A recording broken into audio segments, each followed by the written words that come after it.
And we're going to start with one big family.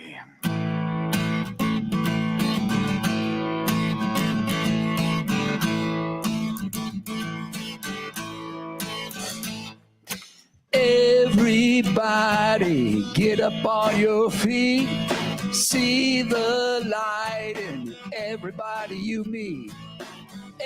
Everybody get up on your feet. See the light in everybody you meet.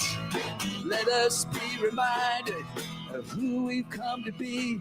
We are love, we are one big family. Hey, hey, yeah, yeah. Hey, hey, hey, yeah, yeah. One more time. Everybody get up on your feet. See the light in everybody you meet. Everybody get up on your feet. See the light in everybody you meet. Let us be reminded of who we've come to be. We are love, we are one big family. Hey, hey, yeah, yeah. Hey, hey, hey, yeah, yeah. Let us make a joyful sound. Here we stand on holy ground. Let us make a joyful sound. Here we stand on holy ground. Let us make a joyful sound. Hey, hey, hey, hey, everybody get up on your feet. See the light in everybody you meet. Everybody get up on your feet. Yeah, see the light in everybody you meet. Let us be reminded of who we've come to be. We are love, we are one big family. Hey, hey, yeah, yeah. Hey, hey, hey, yeah, yeah. Hey, hey, hey, yeah, yeah. Hey, hey, hey, yeah, yeah. Give yourselves a hand. That was really good without the screen. Good morning. My name is Rose, and I'm delighted to be your host today. Welcome to all of our live streamers as well. And thank you to Brian and Jeff for their wonderful music. And we also have a wonderful guest speaker today. Her name is Teresa Thome. And let me tell you a little bit about her. She's an award-winning multi-hyphenate creative, working as a writer, director, producer, and performer. She's worked in theater and television in both Western Michigan, Los Angeles, and New York City. And she is also a member and longtime volunteer for Self-Realization Fellowship. She co-leads on Sunday services in Grand Rapids, Michigan. She raised Catholic. She has been an adherent to the Hindu yoga tradition for more than 3 decades. She is happily married to an occasional Unity speaker, Fred Stella. I didn't know that. Okay, welcome, Teresa. Unity on the Lakeshore is a non-denominational spiritual community anchored in loving acceptance. If you're here with us for the first time, please know that whoever you are or wherever you are on your spiritual journey, you are welcome here. At this time, we will light the Christ candle. I've asked Luis to come up and do that with me. Another twist in our program today is our projector is not working today. So if you know the words, say along with me.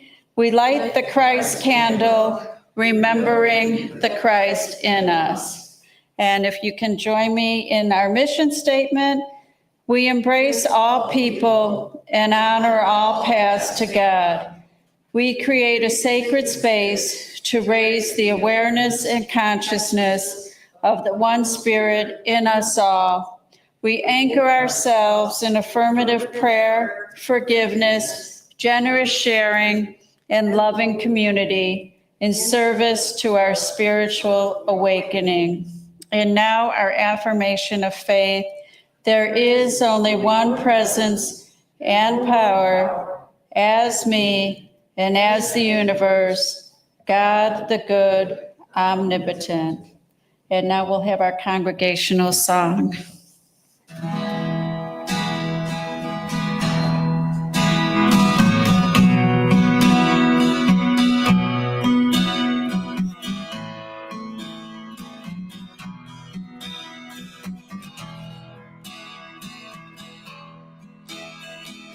Open the eyes of my heart, Lord.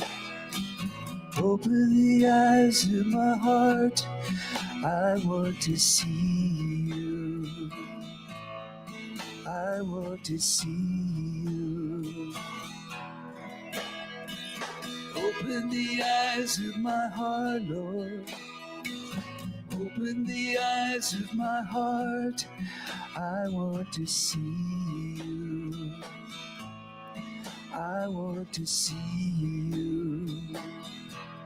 See you high and lifted up, shining in the light of your glory. Pour out your power and love as we sing holy, holy, holy. Open the eyes of my heart, Lord. Open the eyes of my heart. I want to see you. I want to see you. To see you high and lifted up, shining in the light of your glory. Pour out your power and love as we sing holy, holy, holy. Holy, holy, holy. Holy, holy, holy. Holy, holy, holy. I want to see you.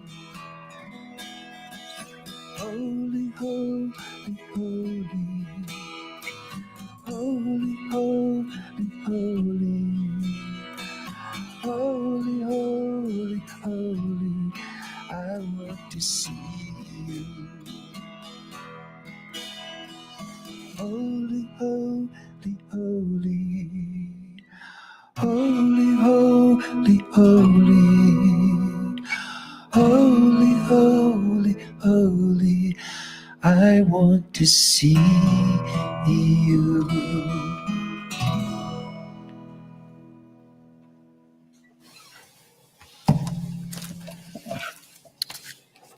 And our reading today is from the Daily Word. Today's word is healing. Taking good care of myself supports my healing.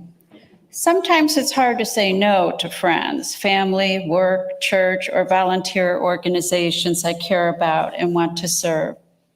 But when I am overextended and depleted, I don't do my best, and I may put my emotional, physical, or mental health at risk.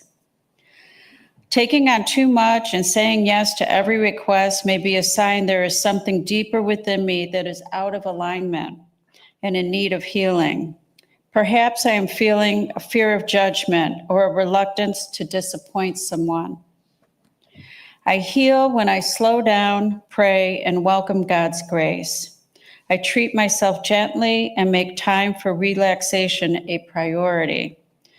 Secure in divine love, I know when to say yes, or for my well-being, to kindly but confidently say, no, not this time. Bless the Lord, O my soul, and do not forget all his benefits, who forgives all your iniquity, who heals all your diseases. Psalms 103, verse 2-3. And now Teresa will lead us in meditation.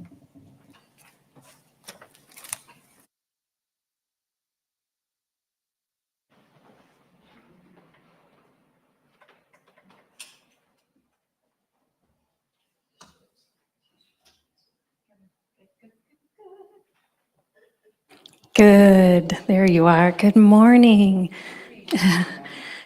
All right. I'm going to sit. I don't think I've ever meditated on a stool before, so this is a new experience for me.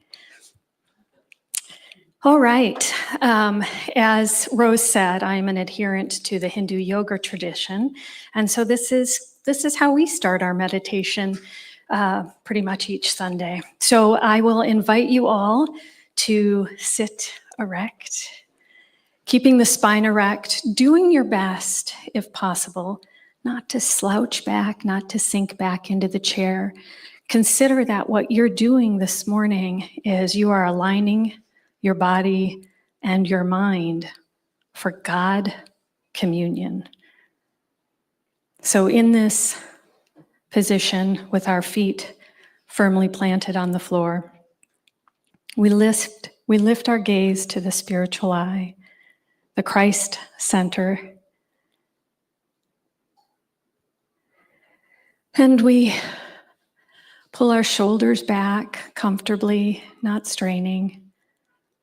Our chin is parallel with the floor. And then we rest our hands on our lap, palms upturned. And as we pull our hands closer to the abdomen, we can feel our chest expand.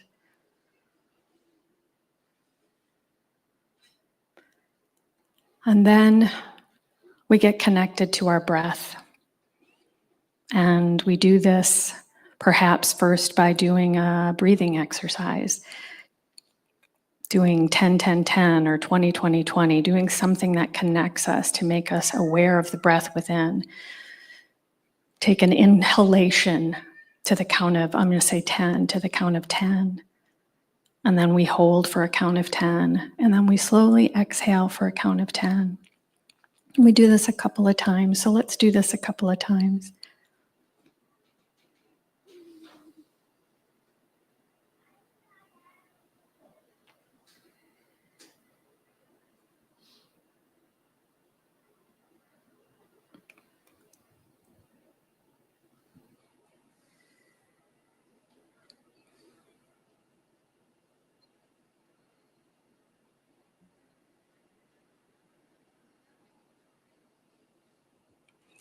And then recognizing that there might be some tension in the body, we'll take a long inhalation, and then we're going to do a double exhalation and release. So we'll tense on the way up, tensing all those body parts that need to be released. And then in a double exhalation, we go,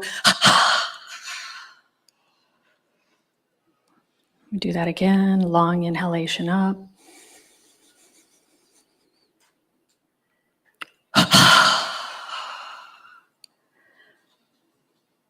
And then we'll do it one more time. And after the last breath is thrown out, then we start to just pay attention to the breathing. We don't attempt to control it. We just watch it.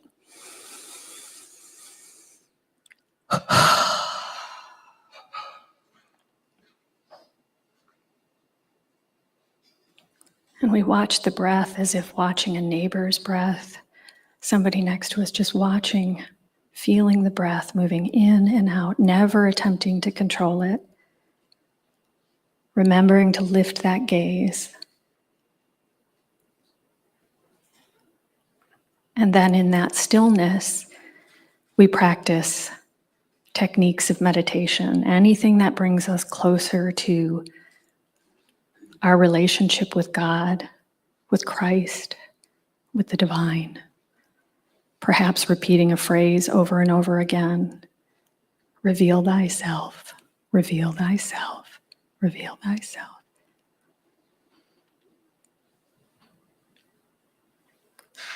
And then, most importantly, if the mind should wander, which is what the mind wants to do, we gently and lovingly call it back, call the practice back, gently and lovingly for as many times as the mind goes out.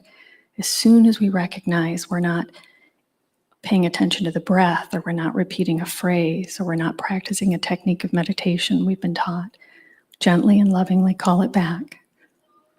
And we'll sit like this for about a minute.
Om, peace. Amen.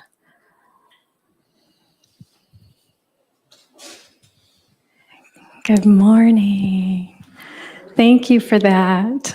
Brian asked me, should I play music? And I'm like, oh, I'm not used to music under my meditation. It's beautiful, but let's sit in silence. It feels so good. I always think of where two or more are gathered in my name, there I shall be. And when we sit in silence like that, you feel the Christ presence. For me, it's just a beautiful thing. So thank you for sharing your quiet meditation with me. I am Teresa. And I am going to read what I wrote because that's what I do. Let me get this set. Thank you so much for having me here today. We're having a little problem with the head mic, so I'm going to be on handheld here. Hopefully that will work well for you. Hang on.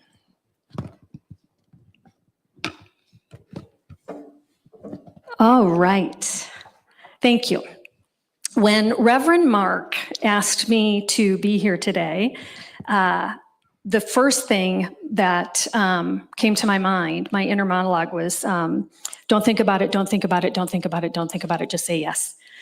Because I knew that if I allowed my brain to do anything other than that, it would do what it always does. Fear would creep in, doubt, imposter syndrome, the usual suspects, and I would be convinced to say no. So I didn't do that. I said yes. And then he asked me what I wanted to speak about, and immediately, without hesitation and quite honestly without thought, I said perseverance. And that's because of late, I've been doing a lot of thinking about perseverance. Because for me, and I don't know, maybe for you too, maybe, living a truly God-centered life does not come easy. It's a struggle for me, and I will say that it is obviously a struggle that is worth showing up for every day. And so that's what I wanted to share with you about. And I have been showing up to my spiritual practice for a long time. I mean, you would think that by now I would be a wandering sadhu on top of a mountain somewhere, communing with the divine 24/7 for all the work that I've put into it. But no, alas, I am not.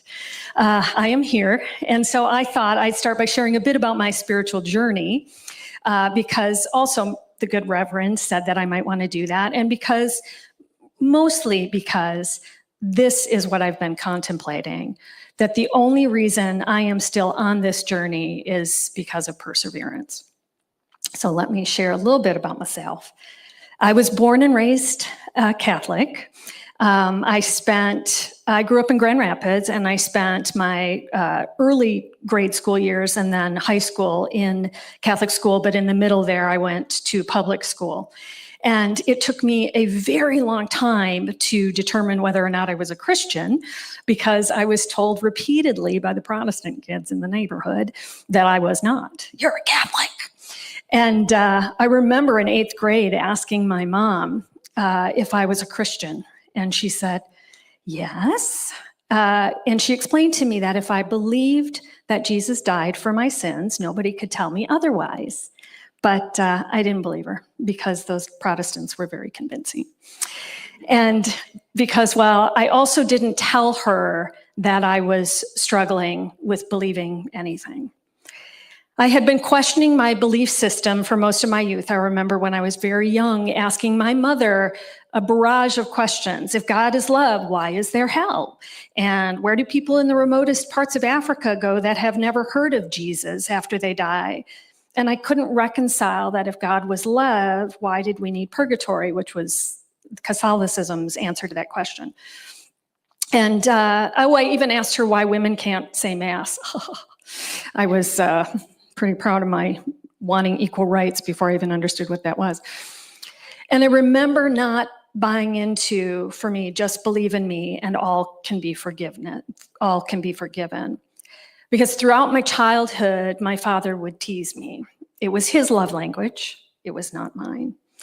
And I'd be sad. He'd push my buttons and I would cry, and I cried a lot. And we did end up with a very great relationship before he passed, but those early years were really tough, especially when my dad would be in church, kneeling, praying, taking communion, and then he'd walk out and he'd tease me, and I'd cry. And I didn't understand, I didn't get how he could treat me poorly, but then he could say, hey, I believe in you. You died for me, Jesus. See you in heaven. And I thought, that's it? He gets away with it?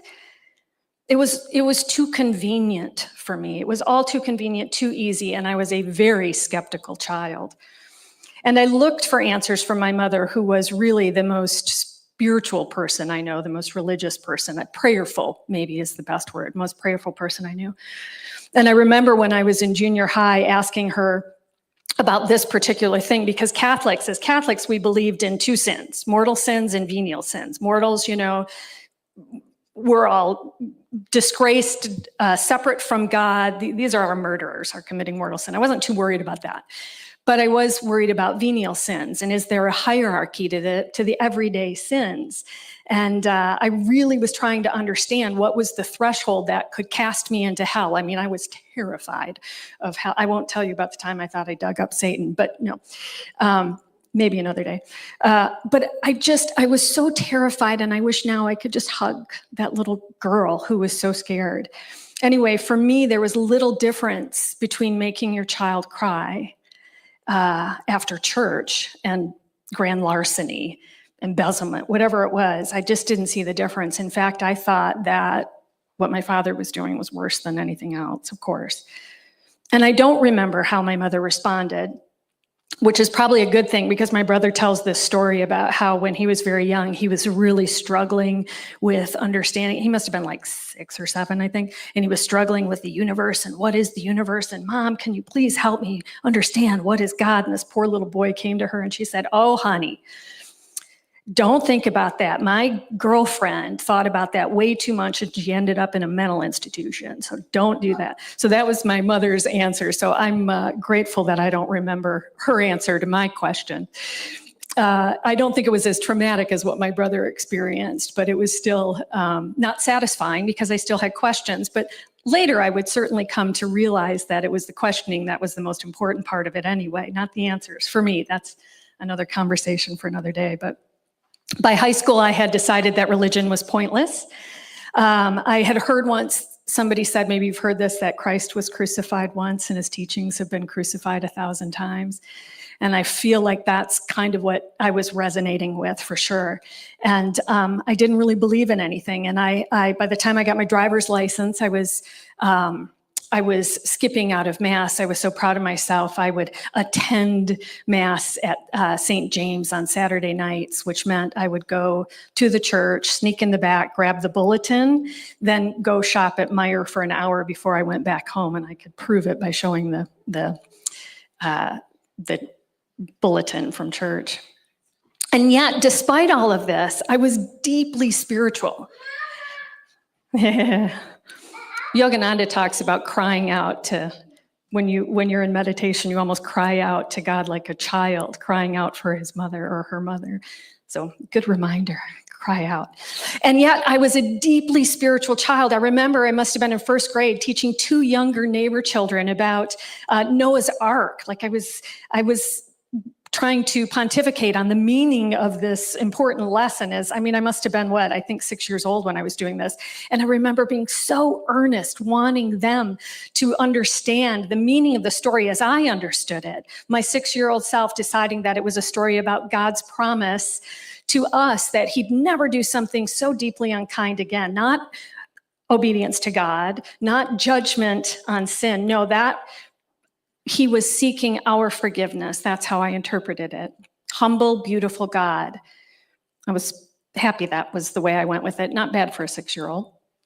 I was asked to crown the Virgin Mary when I was in grade school for the Mary celebration. As Catholics, we always celebrate Mary for the month of May.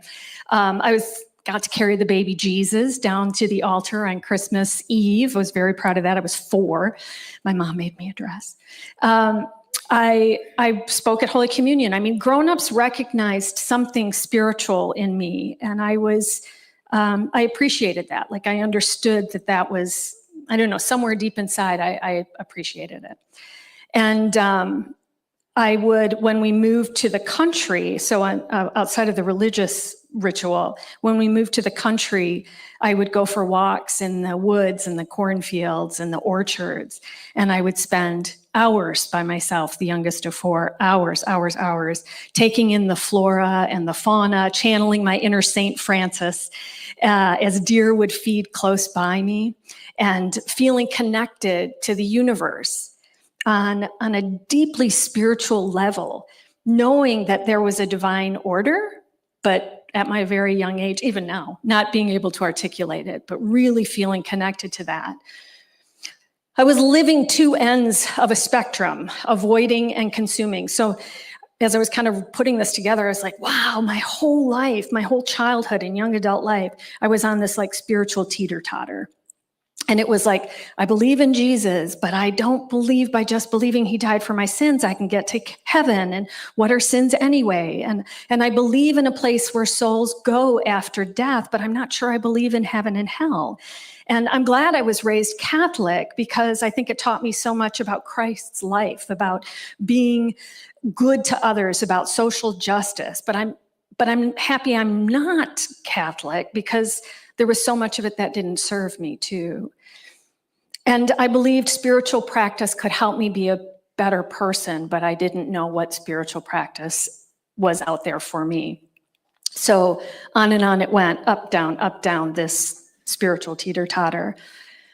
But of course, that's the ego's job, right? That's Maya's job. Keep us focused on the wrong shiny thing. And as the Hindus say, Maya's job is the veil of ignorance, right? Keep us in delusion until we discover our true nature. Well, Maya was doing very well with me, working full-time, perhaps overtime. And I wrote, and boy, did it make my brain hurt. And I wondered maybe occasionally if my mother was right. She was not, but I did think about it. So at some point I started telling people that I was no longer a practicing Catholic, but that I was a recovering Catholic. You've probably heard that before. That I was spiritual, not religious, and I walked away from it all. I stopped doing the mental gymnastics because it was easy. It was easy to walk away from the mental gymnastics. My life was far from perfect. In fact, it was an absolute mess. But at least I wasn't stressed about God. And then I met my husband. You may have met Fred Stella, good old Fred Stella. And one of the first nights we hung out, he said to me, well, you know, where I practice my spirituality, we pray to Heavenly Father, Divine Mother, Friend, Beloved God, Jesus Christ, Sri Krishna. And I just went, wait. Divine Mother? God is feminine and masculine? Friend, beloved God, friend, goddess, friend, and my synapses were just, I just lit up. I was so happy. And from that point, my journey was on its way. Smooth sailing. Not at all. But something sparked in me. Something definitely sparked in me. And the teeter-totter didn't disappear. It didn't magically disappear as much as I wanted it to. But I think about it, you know, one of the things I like about my spiritual path is we talk about the science of religion too. And to me, there's a very scientific part in my own spiritual unfoldment. And it's like these grooves in my brain that processed anything spiritual, right? They never let me go that all in, all out. This makes sense, consume it. This doesn't make sense, avoid it. Maya coming in constantly to say, no. And the divine God, Christ consciousness coming in to me constantly and saying, yes, teeter-totter. And when I started to hear the yes more clearly, my inner work began to shift, because somewhere in the deep recesses of that foundation, that truth with a capital T, that self-realization, the God realization, the be still and know that I am God, was revealing itself, like the charcoal, right? You've heard that analogy that we are the diamond, our spiritual soul is the diamond, and there's charcoal around it. And slowly that charcoal gets chipped away to reveal God within. And that charcoal was getting chipped away for me. And I realized that my work was to hear yes as often as I could, not just for my own spiritual unfoldment, but so I can share that knowing without. So I got to work, and I've been working for at least the last 30 years. And it has been beautiful and challenging, and some days it made perfect sense, and some not at all. And because of those synapses, those grooves that were formed from the very beginning, it was hard. It was very, very hard. But like the great Hindu yoga teacher, Paramahansa Yoganandaji said, that which is easy to do is not the way of the Lord. Okay, fine. So what has that work been? And this is where perseverance comes in, because work without success is easy to walk away from, right? It's easy to give up on work without success. And when that success is ultimately defined as enlightenment, the liberation of attachment and desire, our true knowing of God as spirit, God in us and God without. And most days I can't get through a meditation without doing a grocery list at least 3 times. Like I was certain that I needed to persevere. So still, despite all of that, I would sit in meditation, I'd read a lesson, or I'd practice yoga. And that was made possible only through perseverance. So yes, I am a follower of Yogananda, Paramahansa Yogananda. He is my teacher. And in our Sunday services, which Fred may or may not have spoken about before, we read from the teachings of Christ and Krishna. And we kind of look at how metaphysically they're all saying the same thing, right? And in this path that I'm on, I'm ascribed to how to live lessons. So I do daily lessons. And when I follow these lessons, I am invincible. I am without attachment. When you're in spirit, when you're in that space, you are your best self. And when I'm not fully practicing, confession, I struggle. My ego gets in the way. I forget the power of the teaching. And here's where the perseverance, again, the value of it is I always, thankfully find my way back. And I'm grateful that even though I have these deep grooves that have been built of doubt or laziness that have developed over time, I also have this perseverance brain. So to me, what is perseverance in spiritual practice? First, I think it's important to understand that perseverance isn't just endurance. It's a spiritual discipline, a mindful practice of faith and presence. In Yogananda's teachings, the expectation is spiritual practices, 2 meditations daily, morning and night, yoga exercises morning and night, attending services weekly, special services throughout the year, and a longer meditation recommended at least once weekly. Easy peasy. No. I say ha. Not so easy. And remember, raised Catholic, so without doing that exactly as I'm supposed to be doing that, guilt. I have a very deep guilt groove. For years, and I mean years, and here is a confession, because yes, you can take the gal out of the Catholic Church, but you cannot take the church out of the gal. I would wake up every morning, for years. This is a confession. I don't think I've ever said this to anybody. I would wake up every morning and I would say to myself, I'm going to be the best person I can be today. I just pop up. I'm going to be the best person I can be today. I am going to follow my guru's teachings. We say guru, our teacher. I'm going to follow Christ's teachings, same teachings, right? I'm going to be the best person. I'm going to check everything off my to-do list today. I'm going to be a great spouse. I'm going to be the best person I can to my friends. I am going to be a Christ-like, God-like, God-centered person today. And every night I go to sleep and go, you failed completely. Shame on you, Teresa, shame on you. And I realized finally, because I did that for years, through a lot of meditation and occasional therapy, that that kind of thinking wasn't serving me.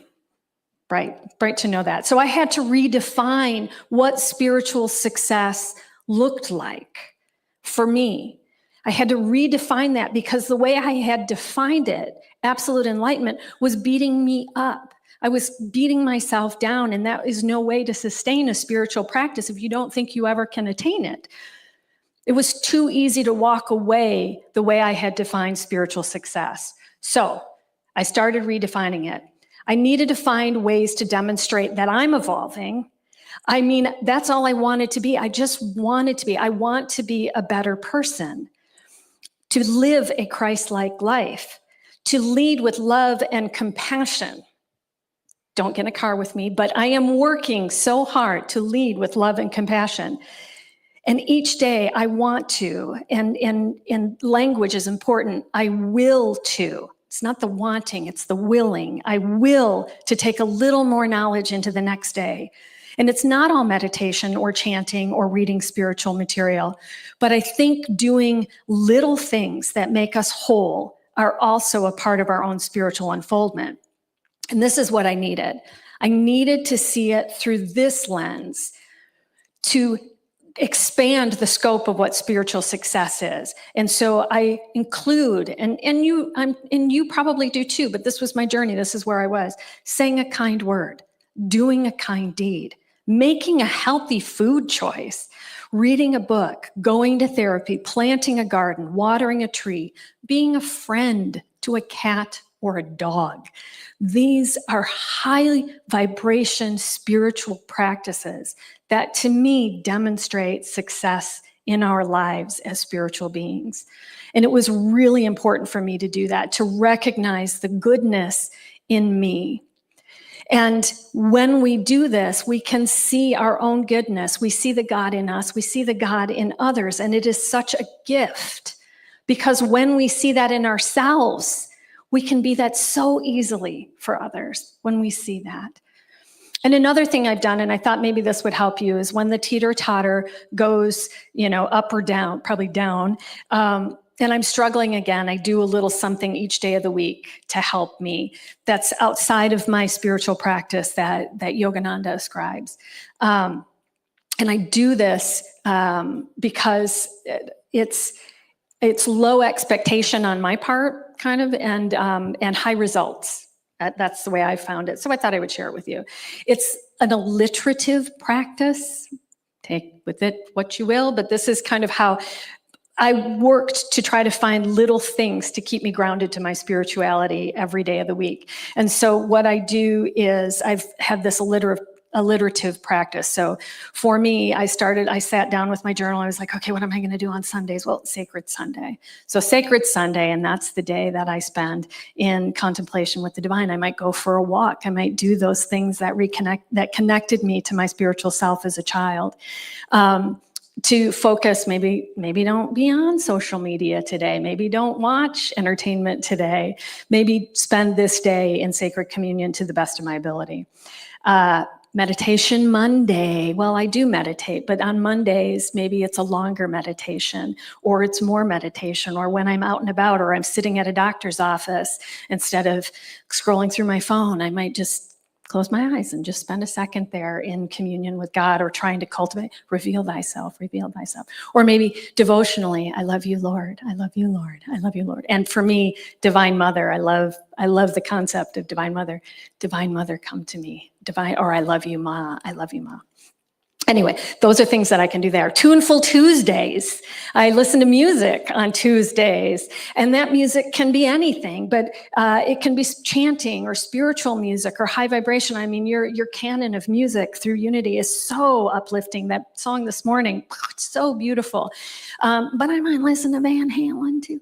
I mean, I might listen to anything, because to me, when you are listening to music, for me, I'm in joy. And when I'm in joy, I'm more connected to spirit than I would be if I was just washing the dishes without music. There's something, if I'm listening to a podcast, there is a state of being that I cannot attain without music. And so turn on the music.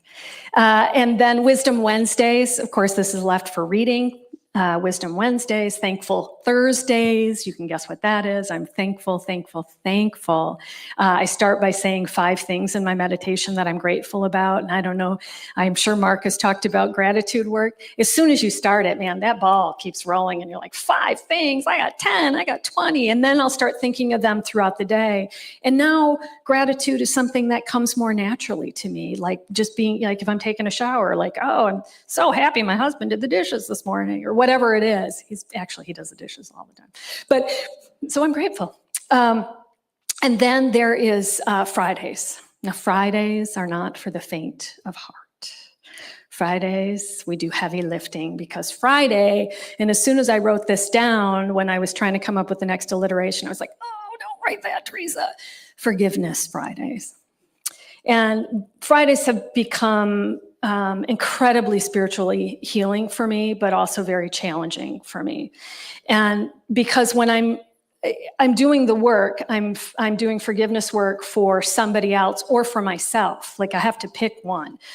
And in whichever way you go with that work, it's not always easy. I've been doing some introspective journaling, which kind of helps me through that process, but it is hard. Fridays are intense. And I don't do this all the time. I do it when the teeter-totter, when I'm getting away from the regular spiritual practice, but this is such a way to ground me. And Saturdays are serviceful Saturdays. And to me, when I first started doing this, I was volunteering at my temple in Los Angeles, where I was living part-time. And now that I'm back in Michigan full time, I might, undo the closets on a Saturday. I mean, you have servant hearts, right? Isn't that Christ said repeatedly that the greatest among us is a servant? I mean, that's so important. And even Yogananda says, I wrote it down, so I'm going to say it right. Says that service, we say seva or karma yoga, that service to humanity is as important as meditation and prayer. Like you can find enlightenment through service. So Serviceful Saturday or service in your life is so important. So Yogananda says, I'm trying to see where we're at. Yogananda says the magic of spiritual success is perseverance.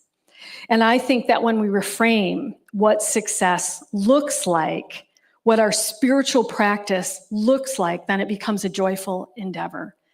Something we are called to do repeatedly, persistently. A spiritual life isn't a one-time leap. It is a journey. And journeys are exciting and sometimes scary, but always enlightening. And we're always changed on the other side of whatever that journey is. And when we fall away from our practices or find ourselves behaving in a less than Christ-like way, the really important part, like I said in our meditation earlier, is just to simply, lovingly and gently and lovingly call ourselves back, remind ourselves of our relationship to God without beating ourselves up, without an angry word, without judgment to ourselves, gently and lovingly calling ourselves back to our spiritual practice, whether it's prayer or meditation or being kind to somebody or walking through the woods, whatever that spiritual practice is. Yogananda taught that effort renewed with great focus each time attracts divine support. So each time we renew our effort, each time God's like, oh, paying attention. Oh, they're wanting this relationship. God is with you. And Christ said, of course, ask and it will be given to you. Seek and you will find. What a promise. Seek and you will find. Easy. Oh, not so easy. But seek and you will find. What a promise. Knock and the door will be open to you. That was in Matthew. That's our work, right? We just have to keep showing up to it. Persevering doesn't have to be daunting. All the stories we hear about persevering are daunting. I'm listening to a book right now, In the Heart of the Sea, and these guys are dying in 60 days and they're still going, and it's daunting. But spiritual perseverance can be so rewarding. It can be joyful.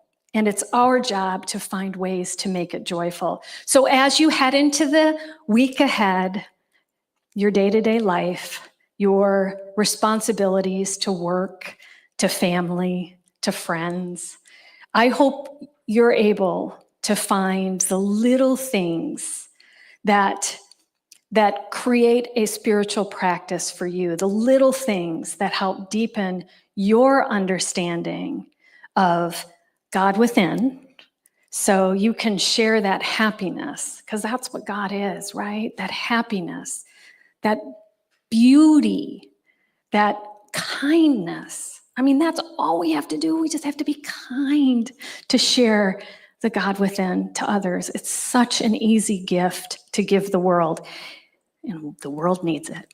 So I hope that you're able to do that, to find that for yourself and for others. Thank you.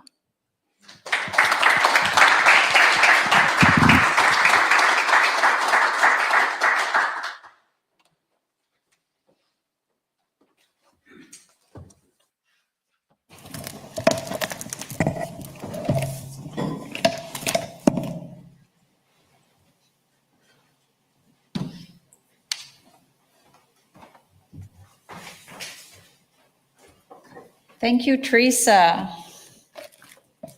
So now is the time in our service where we give through our generosity to our community. Let's see. We don't have the affirmation on the screen above, but we know it by heart. Divine love through me blesses and multiplies all that I am, all that I have, and all that I receive. And I am thankful. There are a few different ways that you can give today. The ushers are passing a basket and you can give that way. We have an option to give through Venmo. You can you can't scan the QR code. You can use our name, Unity-Lakeshore. We also have an option to give through text. Send the word give to 616-236-5205. That's 616-236-5205. If it's your first time giving this way, you'll receive a link with instructions. And if you've given that way before, all you have to do is simply text a dollar amount to that number. And if you're watching on the live stream, the link is in the chat. You can also give online through our website at unityontheLakeshore.org/donations. You can also mail a check to Unity on the Lakeshore, P.O. Box 848, Douglas, Michigan 49406. And now we'll have another song.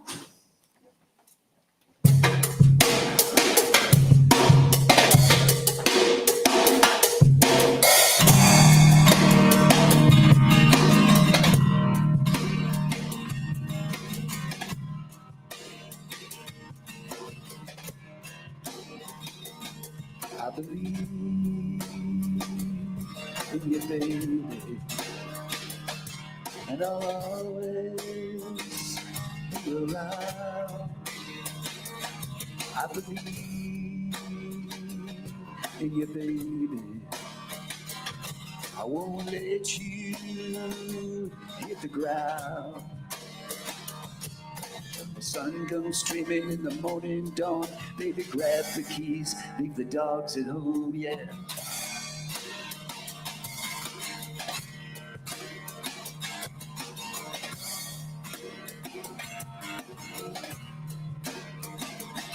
I believe in you, baby, and I'll always be around. I believe in you, baby, and I won't let you hit the ground. When the sun comes streaming through the morning dawn, baby, grab the keys, leave the dogs at home, yeah.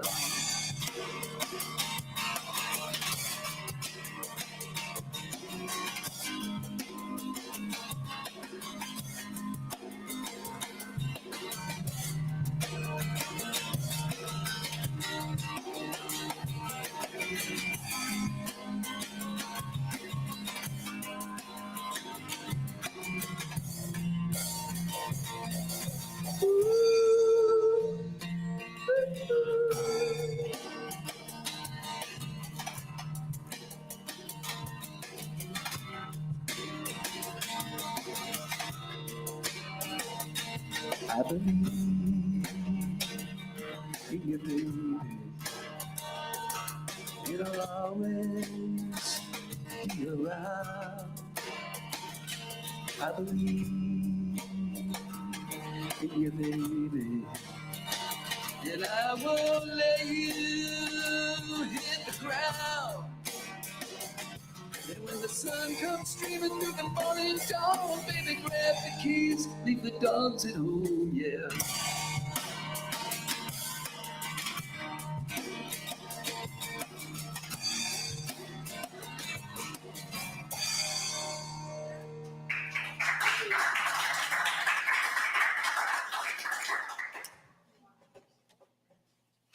If you're in need of support, there are a few ways to receive that. The first is to email us at unitylakeshore@gmail.com, and you can also phone the office at 269-857-8226, and there is always the Unity silent prayer line that is 24/7. It's 816-969-2000. If you haven't liked our Facebook page, please do so. This way you can share about all of the great things going on here and engage with others. You can find us at facebook.com/Unity Lakeshore. It is the season of giving, and once again, we are supporting the Children's Advocacy Center, which offers abuse prevention and intervention. There is a list of items. One of these on the table back there. These items are needed. And you can pick that up back there, and we will be collecting the items on November 30th, so you have 2 more weeks to get those in. There was also a QR code if you don't want to go to the store, but you want to donate. We'll be having a grateful gathering on Sunday, November 30th, immediately following service for food, holiday decorating, and making of bracelets. Please bring a dish to share if you can.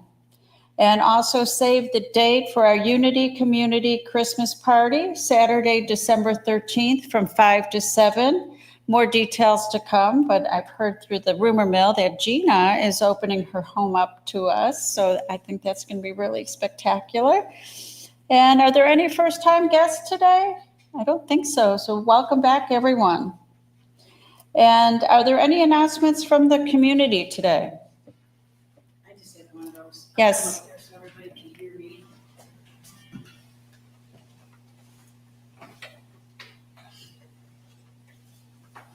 Hi, I'm Julie Myers, and I just wanted to give a little update. Everyone knows that our building is for sale, and we've had a number of people that have gone through it. Our realtor has sent a letter, contacted the 4 people that have come back more than once. We had a woman that came back last night for the 4th time, so we're still holding out. So we'll keep you posted, but keep it in your prayer for the right person to come along and take over this beautiful space. Thank you. Thank you, Julie. And now it's time for our closing song, Let There Be Peace on Earth. Please stand as you are able.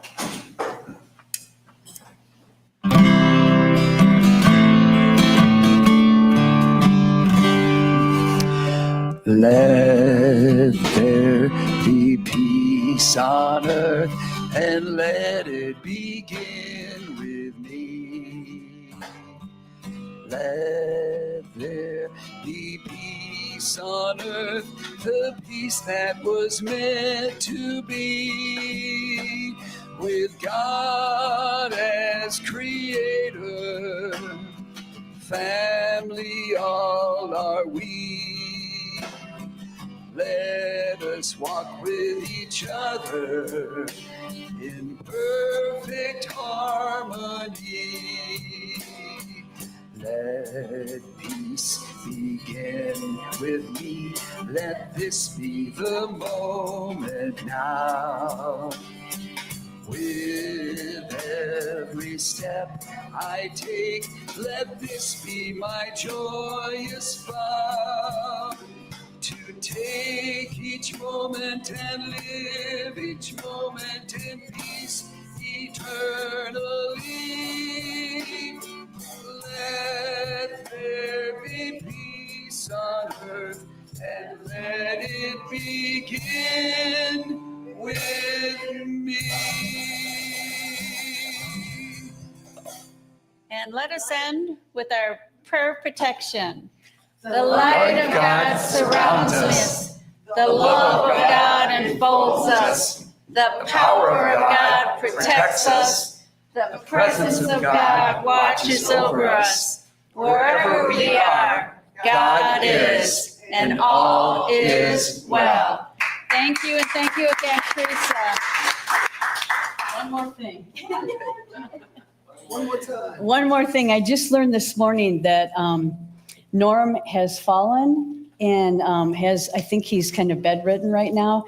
And was it Sharon? Did you bring it? No, Millie brought. Their address is on a note over on the table. And they would really love to hear from us, especially Judy. I think it's just a lonely time, you know? So if we can reach out and give them that old unity hug, that would be wonderful. So thank you and have a great week. Thank you, Julie. Thank you, Teresa. That was really fun.